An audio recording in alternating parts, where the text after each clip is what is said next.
Okay, let's get into some advice. You give your former self, or maybe you give to new agents. So, uh, what is something you wish you had done earlier in your career?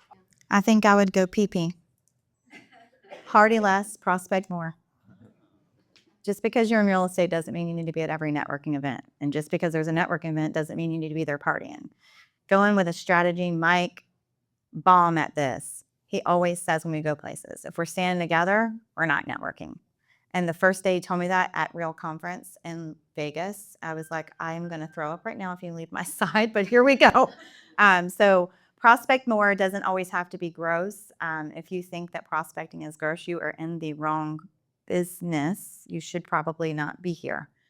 Prospecting is about looking for people who raise their hand that have a need and being proactive enough to go and talk to them and meet the need. Partying, we have a bad name in our industry for partying. And yes, there's a time and place for it. Thursday night, don't worry, I'll be there with all of you. Woo, woo, we're gonna have fun. But there's a time and a place for it. And I think if we party before we prospect, you can't live like it's your last week. I love what you said. I heard on a podcast this morning on the way here by Sharon Shrivastava, our leader, and he said, just pretend you only have an hour. Do what you would do if you only had an hour a day to get things done. Do that first. And it's usually 1 to 2 things. When that part is done, you now have the freedom in your calendar to do the other things.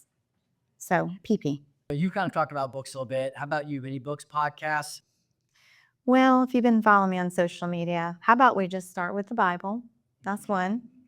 The second one is let them. And I just love let them. Look at all those heads. I love you. You're my people.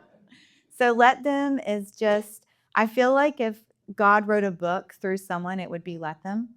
And let them is so empowering. And I'm so over people using let them wrong. Let them doesn't mean you say let them. No, it's like let them. Let me. Setting boundaries. So Paige, I get it. I raised 4 kids at home and I did not run a hustle business like you. So if y'all don't give her a round of applause for being a hustling mama, like that is some dope stuff. I was doing my best to like make sure they didn't kill each other before Steve walked in the house and that everything was hidden and tucked away before he got there. So good job to you. And that little truck book is going to be really important. You probably cry at your kid's graduation. So you're welcome. About audience, any questions for our panelists? Don't make it awkward. Somebody?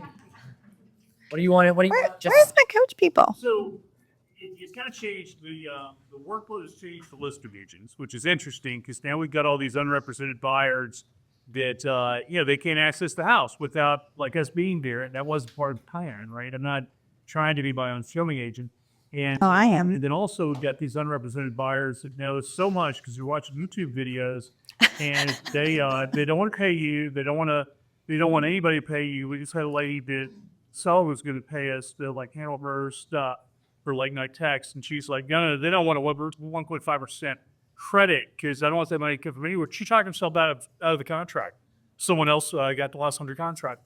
But how can we deal with people that are not represented? And I mean, how do we coordinate inspections? Also, what are we supposed to do now? So it's so simple. Let John, let them find someone else. Let them. I know this, you're probably all like, is that all you're going to say? Yeah, let them. Like if they want you to work for free, and I know you're a darn good agent, you don't work for free.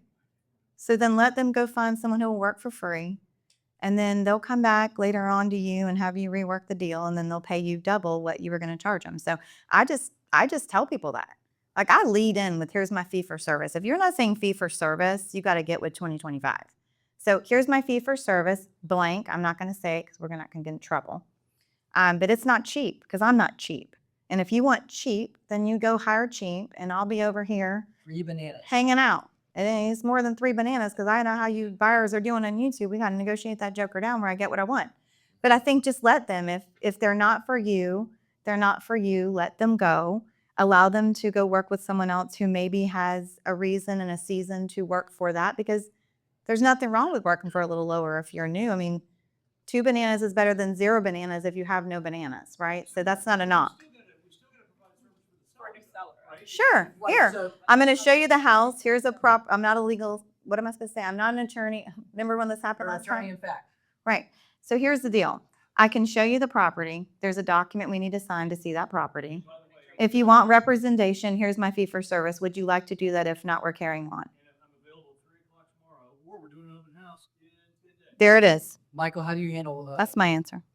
unrepresented buyers and coming? I have a lot of buyers who call my listings who want to see it because they want to say, get a better deal. Tell me I need to show it to them without a showing agreement because other agents do that. Yeah, it's like, I don't know, I'm not touching that. But I'm like, I'm sorry, I'm not showing you anything without having to show an agreement signed because I'm not allowed to. So how do you all handle it? Like, I think it's know your worth.